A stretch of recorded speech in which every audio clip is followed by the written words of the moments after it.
नमस्कार। मैं सुनीता कथा मंथन में आप सबका स्वागत करती हूँ।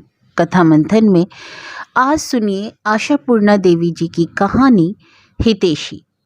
आशापूर्णा देवी जी की अन्य कहानी आपको हमारी प्लेलिस्ट से मिल जाएंगी। लिंक आपको आई बटन और एंड स्क्रीन पर मिल जाएगा। 4 वर्ष की कच्ची उम्र। जब घंटू बाबा आदम का शिष्य था, उसी समय से उसने रोजगार पकड़ा था।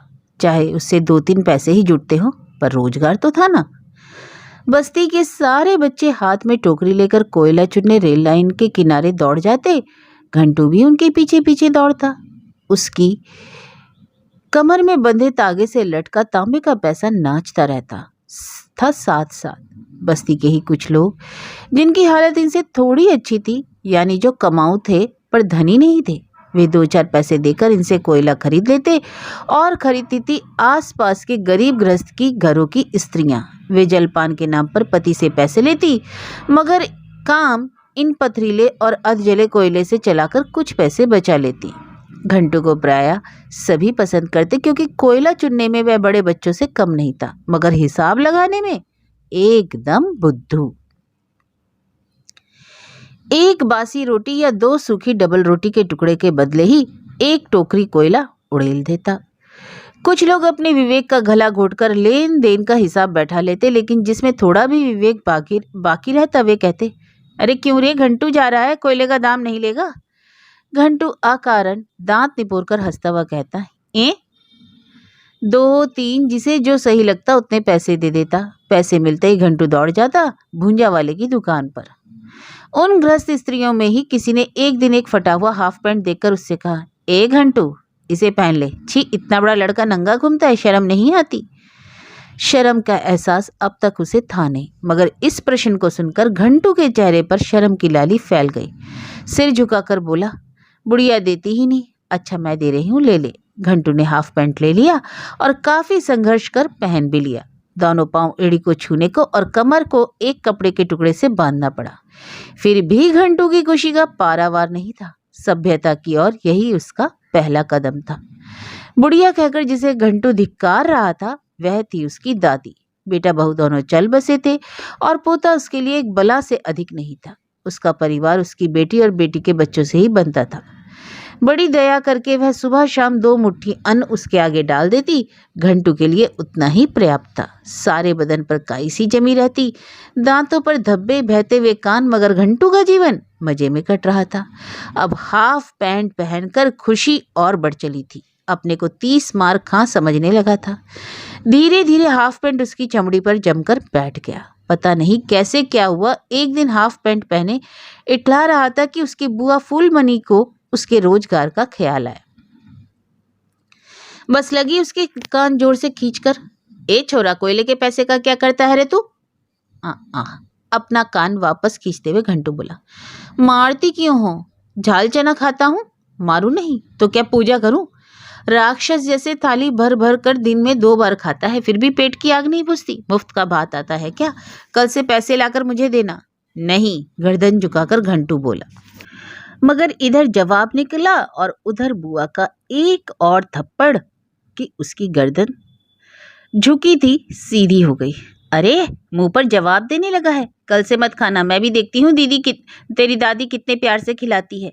कहने की जरूरत नहीं। इस जिद की लड़ाई में हार गया घंटू। एक दिन भोजन नहीं मिला तो चकराकर गिर गया वह।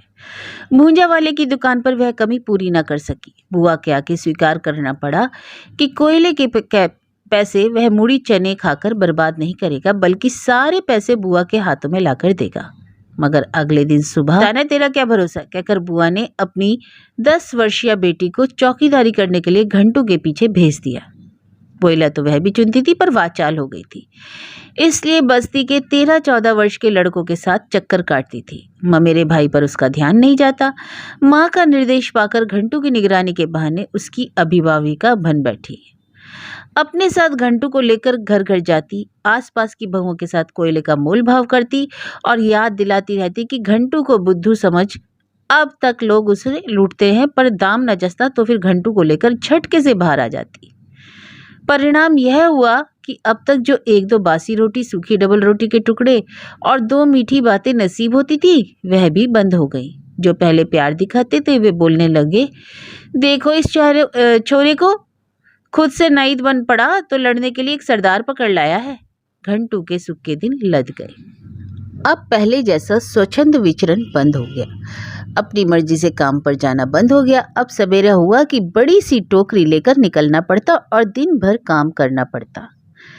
जरा अनमना होकर रेलगाड़ी का आना जाना देखने लगा या किसी गाय के पीछे हटट कर दौड़ा या पल दो पल पैर पसार कर बैठ गया कि फुफेरी बहन बतासी 2-4 हाथ चढ़ देती। बांस से दबिया तगड़ी होती है, धूप से होती है तेज बालू की गर्मी। बुआ की भारी हथेली के थप्पड़ से उसकी बेटी की छोटी सी हथेली की मार ज्यादा पीड़ा छोड़ जाती और उस पीड़ा से पीड़ित एक दिन घंटू की अकल का दरवाजा खुल गया। सोचा, मैं किसका हूँ, कौन है मेरा? 2 जून भात के लिए अगर पैसे ही देने पड़े तो दादी और बुआ के पास क्यों पड़ा रहूं? बतासी की गुलामी अब और नहीं। इसलिए एक दिन बतासी को देखते ही देखाते चलती हुई ट्रेन पर उछल कर चढ़ गया घंटू। लोकल ट्रेन अकारण ही जब तब यहाँ वहाँ रुक जाती है। शरारती बच्चे इन्हीं गाड़ियों से आना जाना करते हैं, यह कोई नई बात नहीं। मगर जब गाड़ी चल पड़ी और घंटू उतरा नहीं तब बतासी फटे बांस के स्वर में चीख उठी, अरे मुंह जले नालायक, उतरा, गाड़ी चलने लगी है। घंटू डरा नहीं।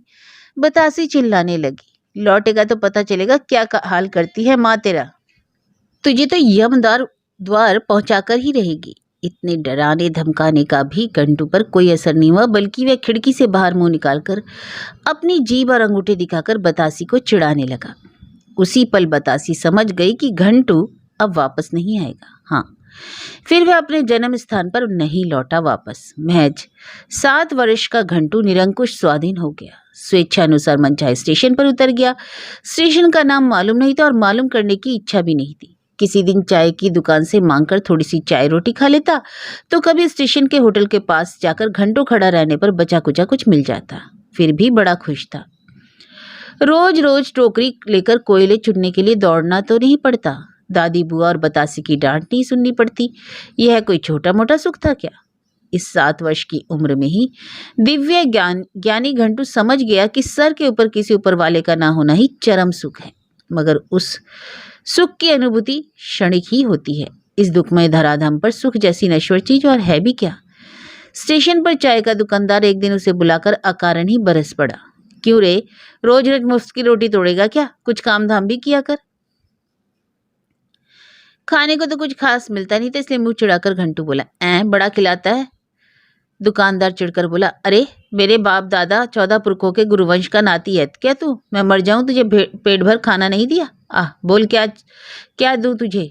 घंटू के लिए ये शब्द नए थे, इसलिए उसने चिढ़कर जवाब दिया, सुबह शाम भात खाने को दो तो मैं काम कर सकता हूँ। दुकानदार ने सोचा, बुरा ही क्या है, पैसे की बात तो की ही नहीं छोकरे ने, शायद मालूम ही नहीं। सिर्फ 2 बार खाना देना और बदले में चाय के बर्तन धोना, केतली मांजना और पान लगाना, दिन रात काम लिया जा सकेगा। उसने घंटू के हाथ में साबुन की टिकिया थमा दी और एक नई गंजी और नया पैंट भी ला कर दिया। साबुन से नहा धोकर नए कपड़े पहनकर घंटू जिस दिन दुकान के नीचे स्टूल पर पैर लटका कर बैठा, उसे लगा वह बादशाह है इस दुनिया का। काम भी बुरा नहीं था। अरे कम से कम कोयला चुनने से तो 100 गुना अच्छा था। केवल 2 जून क्यों, दिन में 4 बार खाने को मिल जाता था। काम बहुत करता था, इसलिए डांट भी कम पड़ती थी। एक तरह से कहा जाए तो हालत पहले की अपेक्षा सुखद ही थी। मगर वही सुख की नश्वरता। नसीब फूटा, एक और चाय वाला बहकाने लगा, बिना मजूरी के काम क्यों करता है रे? घंटू स्टूल पर बैठकर पैर नचाते नचाते बोला, मजूरी लेकर क्या करूंगा, सब कुछ तो मिल ही जाता है। अरे बुद्धू, सब मिल जाता है इसलिए वैसे ही मेहनत करेगा। ठीक ही तो है, अभी तो ठीक है, मगर किसी दिन नौकरी से निकाल दे तो तेरे हाथ में रहेगा क्या, हवा फाकी का? क्यों निकाल देंगे भला? लो, क्यों निकाल देंगे? अरे बाबा, स्वर्ग से टपका है क्या? अरे जब चीजों के दाम बढ़ेंगे तो तुझे खिलाना भारी ना पड़ जाएगा? ठीक है, मांग लूंगा, कहकर फिर पैर नचाने लगा घंटू। मगर मजूरी मांगते ही हालत बिगड़ गई, आराम हवा हो गया। मालिक ने उसकी खूब पिटाई की और धमकाया, देख लूंगा मैं भी कौन तुझे यहाँ 50 रुपए पगार देकर रखता है। घंटू की मांग सिर्फ 5 रुपए की थी। यह उसके मालिक को याद नहीं रहा। स्टेशन के सारे लोग तमाशा देखने लगे। उनमें वह भी खड़ा ही हंस रहा था जिसने उसे बहकाया था। फिर रेलगाड़ी पर चढ़ बैठा घंटू। बिना टिकट पहले बच गया था, मगर इस बार चेकर ने पकड़ लिया। चेकर ने घंटू का चेहरा देखते ही भाप गया कि इससे कुछ मिलना नहीं है। शायद इसलिए उसने घंटू की गर्दन पर 2 मुक्के रसीद कर दी और पूछा, काम करेगा? घंटू होशियार हो चुका था, इसलिए बोला, करूंगा मगर पगार देनी पड़ेगी। अरे बाप रे, ये तो लगता है वैसा ही जहर का पत्ता, नहीं सूप जैसा फैना फैला रहा है। मैंने कब कहा कि बिना पगार के काम कराऊंगा? कितनी देनी होगी? 100-200? 5 रुपए तो दोगे ना? चेकर को लगा कि लड़का काफी काम आएगा। वह खुश हो गया। उसके साले साहब के घर में नौकर की तकलीफ थी। उसने कान पकड़कर घंटू को उसके सुपुर्द कर दिया। साले साहब भी रेल के कर्मचारी थे। छोटा सा रेल का क्वार्टर था, ऊपर नीचे का झमेला नहीं, काम भी हल्का था। उसकी पत्नी कोमल स्वभाव की थी, 4 बार ही क्यों अपने बच्चों के साथ 7 बार खिलाती। वे जो कुछ भी खाते घंटू को भी दिया करती। अच्छी कमीज और धोती खरीद कर भी दी, बिस्तर मच्छरदानी सब दिया। घंटू मानो 7वें आसमान में विचर रहा था। महीने के अंत में पगार के 5 रुपए पाते ही उसके सारे दांत बाहर निकल आए। उसे लगा जैसे कोई लॉटरी लग गई हो। अब पाने को बाकी ही क्या था। मगर रुपए लेकर वह करे भी तो क्या? पैसे तो खाने पर खर्च हो सकते थे और खाना तो उसे हरदम मिलता रहता था। इसलिए वह मालकिन से बोला, ये रुपए आप ही रख दीजिए। मैं क्यों लूं? तेरे पैसे तू नहीं लेगा? धत, मैं कहाँ रखूं? हवा में उड़ जाए या चूहा चट कर जाए, क्या ठिकाना। मालकिन ने हंसते हंसते पैसे उठाकर रख दिए। पड़ोस में सबको घंटू की सरलता की कहानी सुनाई। कहता है रुपए हवा में उड़ जाएंगे या चूहे चट कर जाएंगे। इसी तरह 3 महीने बीत गए। विधाता ने फिर एक हितैषी को घंटू के पास भेजा। पड़ोस में किसी और के घर का नौकर था। उसने पाठ पढ़ाना शुरू कर दिया। मूर्खों का सरदार है तू, तुझे तो गिनना भी नहीं आता। पता नहीं कितने महीने के रुपए जमा होकर कितने होते हैं। घंटू लट्टू नचाते नचाते बोला, माँ जी को पता है। माँ जी को पता रहने से हो गया? कितने महीने से वहां काम कर रहा है? क्या पता। उस समय थोड़ी थोड़ी सर्दी थी। क्या बात है, सुन मेरी बात, अपने पैसे मांग ले, कहना मेरे हिसाब से पैसे दे दो, मैं अंगूठी बनवाऊंगा। अंगूठी? घंटू को लगा जैसे वह स्वर्ग लोक का गीत सुन रहा है। खुशी से झूमकर एक चक्कर घुमाया और बोला, अरे कहाँ है अंगूठी? अरे बुद्धू, कहाँ होंगी अंगूठी? सुनार की दुकान पर। और कहाँ? तू माँ जी से बोल। इसके बाद घंटू को घाट घाट का पानी पीना पड़ा हितैषियों के चक्कर में। फिर एक दिन जब पाई पाई को मोहताज हो गया तो अपनी अंगूठी बेचने गया। पीतल को सोने के भाव बेचने की कोशिश में पकड़ा गया और जेल गया। यहाँ तक था उसका बाल इतिहास। बड़े दिनों बाद फिर दिखाई दिया वह कोलकाता की सड़कों पर फल बेचते हुए। लंबा चौड़ा घटीला नौजवान, चौड़ी छाती देखकर कोई सोच भी नहीं सकता कि कितना दुखद रहा होगा उसका बचपन। शायद सभी निर्दयी थे, इसलिए यौवन उस पर कुछ अधिक ही सदय था। अब जाकर आदर्श जीवन मिला है घंटू को। आजीवन उसने इसी जीवन की तो कामना की थी। कोलकाता शहर में तो नाली की कीचड़ बेचकर भी पैसे मिलते, सो फल बेचकर अच्छा खासा कमा लेता था वह। दैनिक खर्चा देकर घंटू होटल में खाता, जब मर्जी सिनेमा देखता, ताश के पत्तों पर जुआ खेलता, सड़क के नल पर नहा लिया करता और रात को किसी बड़े घर की पोर्टिको के नीचे सो जाता था। इससे आदर्श जीवन और हो भी कह सकता था। घंटू के होठों पर या तो बीड़ी होती या फिल्मी गीतों के बोल। जब जी करता धंधा छोड़कर वह सड़कों के चक्कर काटता। उधार में भोजन पान बीड़ी सब मिल जाता था। हाँ, उधार सभी देते थे उसे। वह था भी दरिया दिल। 6 पैसे का पान खाता और 10 पैसे फेंक देता। 1 रुपया 3 आने का पराठा खाकर 1.25 रुपये तो हमेशा ही दे देता। उधार देता तो कभी वापस नहीं मांगता। ऐसे फुर्तीले बेपरवाह नौजवान से सभी प्यार करते थे। मगर हाँ, एक मामले में घंटू बहुत होशियार हो गया था। किसी हितैषी के चक्कर में नहीं पड़ता था। सब कुछ लुट जाए फिर भी किसी को अपने ऊपर हुकूमत नहीं करने देता वह। ताश के अड्डे पर एक यार ने बड़ी कोशिश की थी पट्टी पढ़ाने की। पैसे लगाकर रोजगार बढ़ाने को प्रेरित किया था। कहा था, रुपए पर रुपया सूद, सुबह शाम रुपए अंडे देगा, बच्चे देगा, पैसे लगा दुगना करके वापस ला दूंगा, सूद पर देगा तो 10 दिन में 10 रुपए के 100 मिल जाएंगे। पर मगर घंटू अटल रहा। बोला, नहीं यार, ऐसे ही ठीक हूँ। अंडे बच्चे की जरूरत नहीं, मुझे 10 के 100 नहीं करने। मजे में था, मिलता तो खाता, नहीं मिलता फाका करता, फिर भी मस्त था। मगर अचानक उसकी मस्ती को, जिंदगी को किसी की नजर लग गई। उसे सब कुछ बेकार लगने लगा। क्यों रोज रोज फल बेचने के लिए घंटू निकले? क्यों होटल में जाकर खाना खाए? क्या ताश खेलकर हारे या जीते? और शाम होते सिनेमा हॉल में क्यों जग या गुनगुनाते हुए सड़कों पर क्यों घूमता फिरे? अब तक जिन बातों में चरम सुख प्राप्त होता था, अब वही सब अर्थहीन लगने लगे। देखने में तो कारण सामान्य जैसे थे।